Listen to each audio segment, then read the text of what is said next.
Dengue का ऐसा डंक ममता बनर्जी ने मारा है मिथुन चक्रवर्ती को कि वो इंसान से कोबरा बन गया। मुसलमान वफादार हैं और जब तक मुसलमान हिंदुस्तान में है, ये तो चार हैं, ऐसे 40 करोड़ भी आ जाए तो हिंदुस्तान का बाल बाका, जब तक मुसलमान हिंदुस्तान में है ये हिंदुस्तान का बाल बाका नहीं कर सकते। ये विकास होने का नारा ये गुजरात के लिए दिया है, ये बंगाल के लिए नहीं दिया, ये सब इनका ढब है।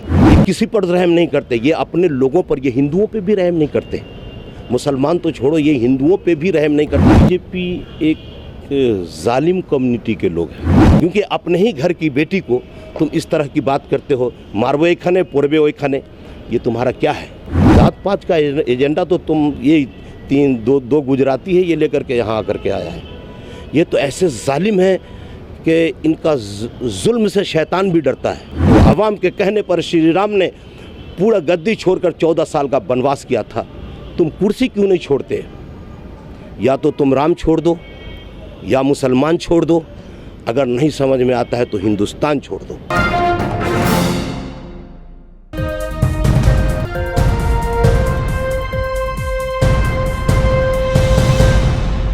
न्यूज़ मैक्स की टीम पश्चिमी बंगाल की राजधानी कोलकाता पहुंची है। मोहम्मद अनस अशरफी साहब हमारे साथ मौजूद हैं, जिनके कई वीडियो सोशल मीडिया पर काफ़ी वायरल हो रहे हैं। ख़ासतौर से जिस तरह से ये फर्राटे के साथ अश्लोक बोलते हैं और उसका जिस तरह से इन्होंने अनुवाद किया है, और ख़ास तौर से मुस्लिम इश्यूज़ पर जिस तरह से बेबाक राय रखते हैं। टीपू सुल्तान मस्जिद में हम लोग पहुंचे हुए हैं, उनसे बात करेंगे। क्या कहना चाहेंगे शफी साहब, मुस्लिम हालात पर जिस तरह से आपने अपनी बात रखी और बंगाल का इलेक्शन जिस तरह से बीजेपी पूरी ताकत लगा रही है यहाँ पर, और कोशिश ये की जा रही है कि पूरे इलेक्शन का ध्रुवीकरण किया जा सके, हिंदू मुसलमानों में बांट करके वोट हासिल किया जा सके। जिस तरह से हर बार चाहे लोकसभा इलेक्शन की बात करें, जहाँ जहाँ भी इलेक्शन होता है बीजेपी की जो एक रणनीति है उस पर अमल करती है। असल ये बीजेपी की जो रणनीति है वो जात पात को लेकर के है, वो धर्म को लेकर के है, और बीजेपी एक जालिम कम्युनिटी के लोग हैं। जैसे अभी भी मैंने कुछ 2 दिन पहले देखा कि कैलाश बृजभूषण, ये मधुबनी का एमएलए, जिसको ममता बनर्जी के बारे में कहा है कि ये सुपनेखा है। ये सब पापी जो है ना, ये बंगाल में सब आ रहे हैं, और पापियों से ये का जो इन लोगों का जो धरती है ये भर चुका है, आसमान भी भर चुका है। तो कभी किसी ने कहा था कि पाप से धरती फटी, अधर्म से आसमान, अत्याचार से काफ़ी इंसानियत, राज कर रहे हैवान, जिनकी ताकत होगी अपूर, जिनका निशाना होगा अभेद, जो करेगी इसका सर्वनाश, वो कहलाएगी बंगाल की शेरनी ममता बनर्जी। ममता बनर्जी, ममता बनर्जी, या यूँ कह लीजिए जो करेगा इसका सर्वनाश वो कहलाएगा तृणमूल, तृणमूल, तृणमूल। जिस तरह से पूरी ताकत लगाई जा रही है, कल घोषणा पत्र जारी किया गया है, अमित शाह ने कल यहाँ पर घोषणा पत्र जारी किया, और उसमें ये कहा गया ज़्यादा फोकस महिलाओं के ऊपर किया गया, जो पिछड़े हैं उनके ऊपर किया गया। कई बिरादरियों को ये कहा गया कि उनको ओबीसी में लाया जाएगा, 33% रिजर्वेशन दिया जाएगा महिलाओं को विधानसभा में अगर उनकी सरकार बनती है। जिस तरह से हर जगह वादे किए जाते हैं, उसी तरह के वादे यहाँ देखते हैं। असल में ये झूठ का पिटारा लेकर के घूम रहे हैं। ये बिहार में भी वादा कर रहे हैं, फ्लॉप हो गया। ये यूपी में भी वादा किया इन्होंने, ये भी फ्लॉप हुआ। ये हिंदुस्तान के कई राज्यों में इन्होंने मैंने वादा किया और सब फ्लॉप होता हुआ नज़र आया। ये सब झूठ के पोलेंडे हैं, ये सब झूठ का एक मतलब क्या कहा जाए इसको, ये ख़ानदान बना लिया है अपने, और ये ख़ानदान में कई लोग हैं, इसमें कई सैकड़ों नहीं करोड़ों के लोग में ये तादाद बढ़ी हुई। ये इंसानियत के दुश्मन हैं। सबसे पहले तो ये इंसानियत का पाठ सीखें, है ना, क्योंकि यदा यदा ही धर्मस्य संभवानी युगे युगे, कम से कम ये भी ये समझ लें तो बड़ी बात है। वरना फिर मैं वही कहूँगा कि काव्यशास्त्र विनोदना कालु गच्छति धीमताम व्यसने चमूर्खानांग निद्रिया कलेनवा। ये धरती पर सारे ये मूर्ख लोग हैं और ये हिंदुस्तान में की बर्बादी चाहते हैं। ये तो मोदी ने पहले भी कहा था कि मैं हिंदुस्तान को बिकने नहीं दूंगा, लेकिन आपके माध्यम से मैं मोदी तक ये खबर पहुंचाना चाहता हूं। क्या तुमने क्या चीज़ नहीं, इस्पात बेच दिए, बैंक बेच दिए, बहुत सारी चीज़ों को तुमने बेच दिया। यहाँ तक कि तुम मतलब गालिबन 10-12 चीज़ तो मुझे मालूम है कि इसने सारी चीज़ों को बेच दिया। अब लगा है तो ये हिंदुस्तान बेच के भाग जाएगा। इसका जो नारा है सबसे बड़ा, ये जय श्री राम कहता है, फिर कहता है कि धरती मैया की जय। तो धरती मैया को ये मानता थोड़ी नहीं, मानते तो हम मुसलमान। वो कैसे? वो इसलिए मानते हैं कि हम धरती मैया को इसलिए मानते हैं कि मैं अल्लाह के हुक्म से इस पर 44 बार अपने सर को अल्लाह के हुक्म से झुकाता हूँ और इस पे सजदे करता हूँ। ये तो सिर्फ पेशाब करता है, ये पेशाब करने वाली कौम है, इसे क्या पता है कि धरती माता की जय क्या पता है। धरती माता को तो हम मानते हैं अल्लाह के हुक्म से।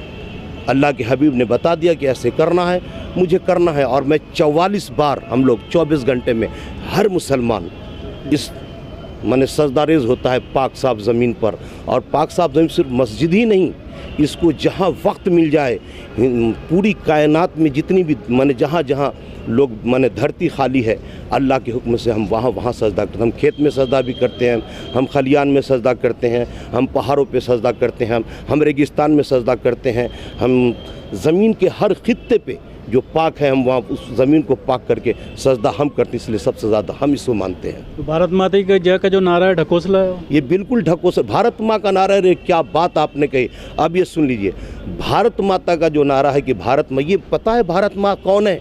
1940 में जब सुभाष चंद्र बोस ने आज़ाद हिंद फौज का इनेकाद किया था तो उसमें एक मुसलमान ने 1 करोड़ रुपया उसको दिया था।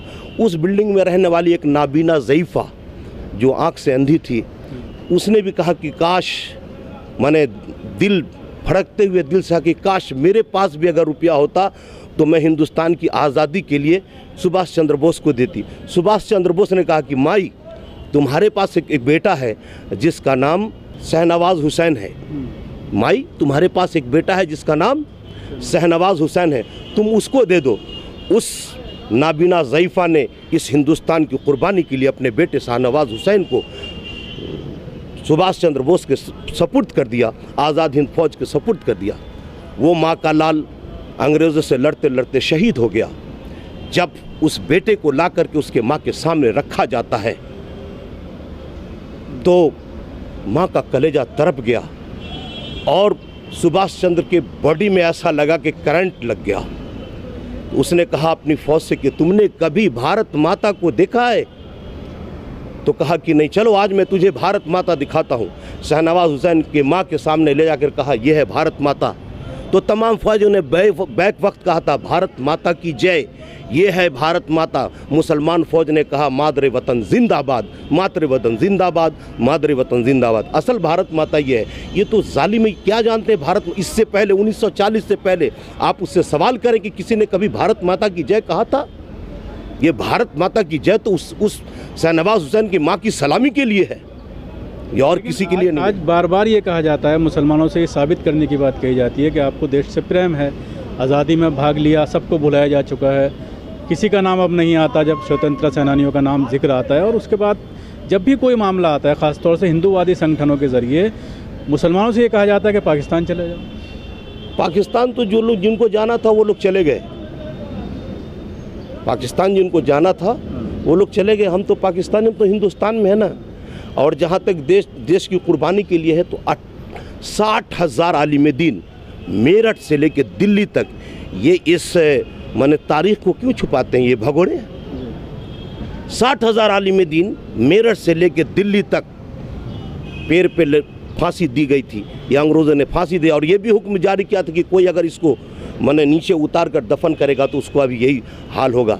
हमने तो इतनी बड़ी कुर्बानी दी है, तुम अपनी कुर्बानी पेश कर सकते हो क्या? नहीं, तुम्हारे पास ये कोई नहीं। हम मुसलमान ने भारत के लिए अपनी जानें दी हैं, अपना खून बहाया है, आलिमों की कुर्बानी दी है हमने। और सबसे पहले 1856 में तुम्हारे बाप दादा ने बगल नहीं बजाया था आज़ाद हिंदुस्तान का, मेरे बाप दादा ने बचाया था, जिसका नाम मौलाना फजल हक खैराबादी है। और सबसे पहले वो उस माई का लाल काला पानी जाने वाला भी मौलाना फजल हक खैराबादी है, जिसकी तायद मौलाना फजलुल्लाह ने की थी। हिंदुस्तान की आज़ादी के लिए पहला झंडा, पहला मिशन हमने तैयार की थी, तुमने नहीं। तुम तो जानते ही नहीं हो कि हिंदुस्तान की, ये मुसलमान अगर नहीं होते तो हिंदुस्तान आज़ाद नहीं होता। तुम अपने एजेंडे से, तुम अगर मुसलमान से इतना ही मोहब्बत करते हो या इतना नफ़रत करते हो तो मुसलमान का एजेंडा मुसलमान को अपने एजेंडे से हटा दो।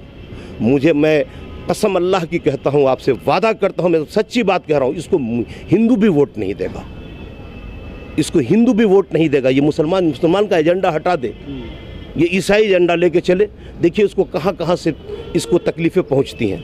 लेकिन मुसलमान तो मजलूम है, ये हर वक्त कटने के लिए तैयार रहता है, और मुसलमान कटा है, कटेगा और क़यामत तक कटता रहेगा। ये वो दरख्त है, जब भी काटो हरा होगा। इस्लाम के दामन में बस इसके सिवा क्या है? एक सजदा शब्बीरी, एक ज़रब यदुल्लाही, बस यही चीज़ है। हमारे साथ तो और कुछ नहीं, और हम मुसलमान वफ़ादार हैं। और जब तक मुसलमान हिंदुस्तान में है, ये तो 4 हैं, ऐसे 40 करोड़ भी आ जाए तो हिंदुस्तान का बाल बाका, जब तक मुसलमान हिंदुस्तान में है, ये हिंदुस्तान का बाल बाका नहीं कर सकते। रही ममता बनर्जी की बात, तो आपको ये बता दूं वाज़े तौर पे कि ममता बनर्जी ही यहाँ की पीएम बनेंगी, और ममता बनर्जी को ही वोट जाने वाला है। ये सब आए हैं, ये मतलब विकास होबे का नारा दिया है मोदी ने।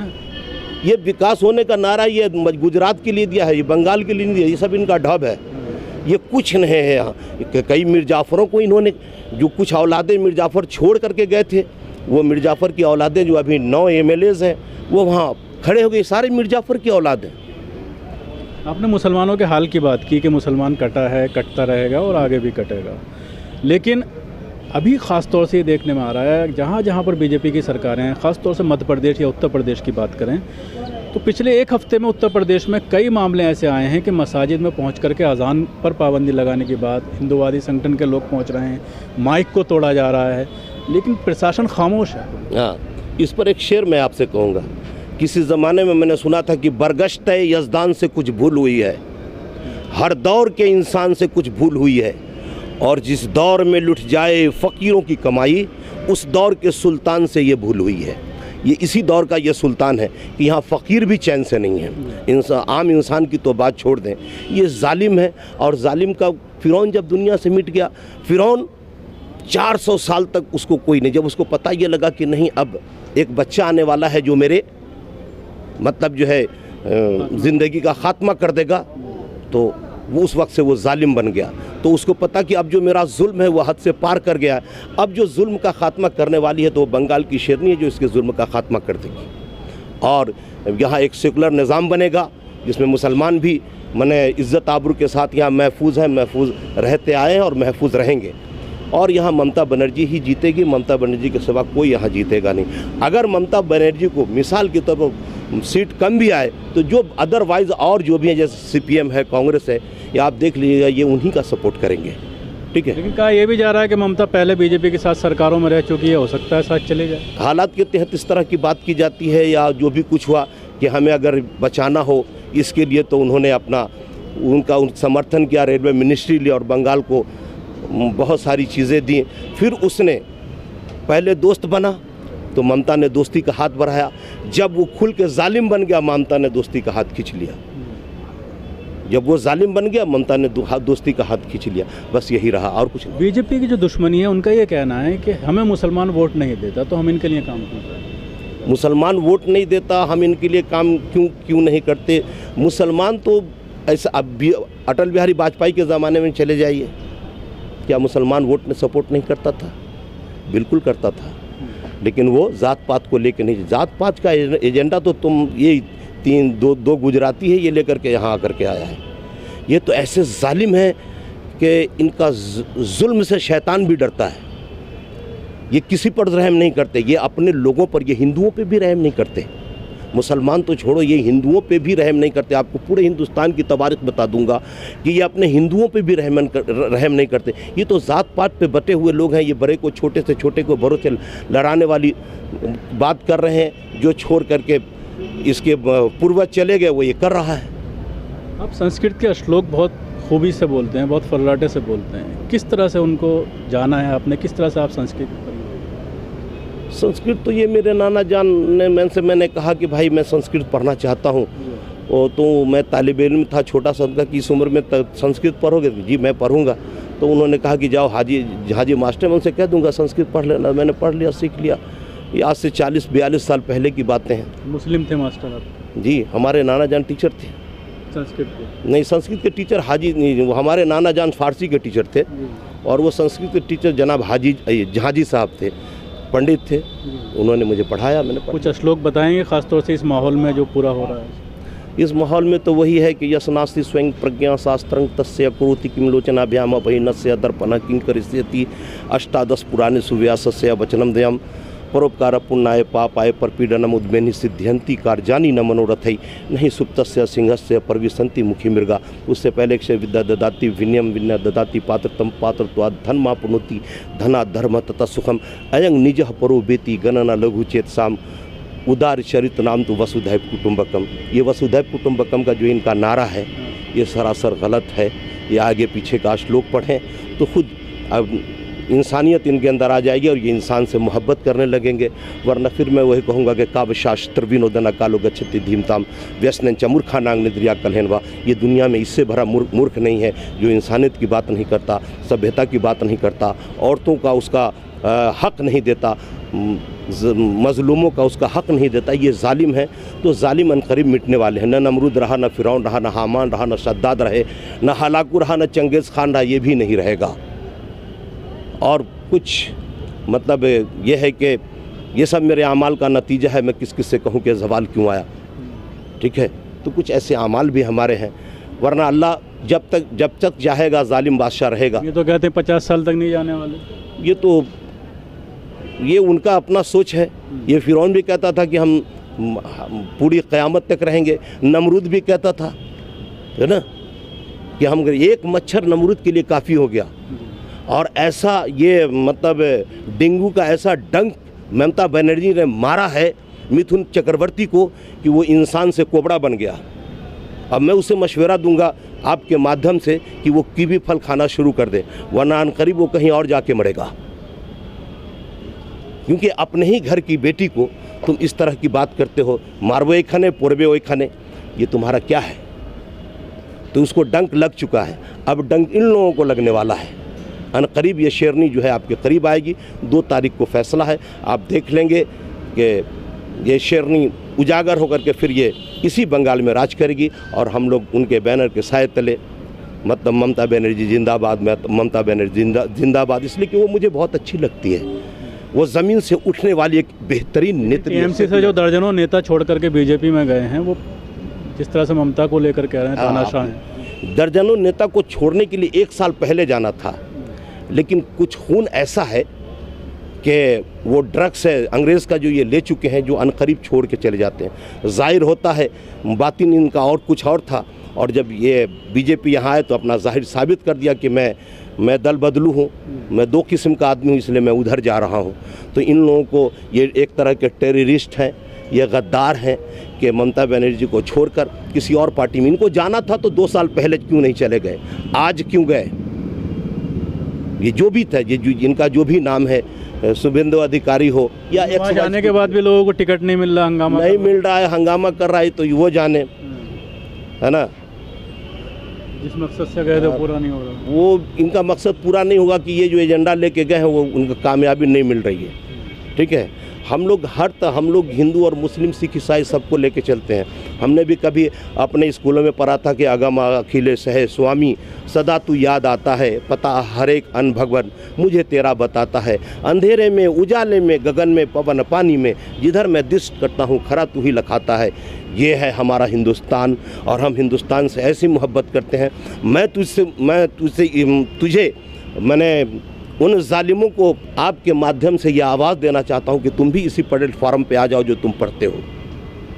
तुम पढ़ाई को छोड़ करके तुम कहते हो ये राम का हिंदुस्तान, जय श्री राम कहो, तो क्या तुम जय श्री राम के कहने पे चलते हो? आवाम के कहने पर श्री राम ने पूरा गद्दी छोड़कर 14 साल का वनवास किया था।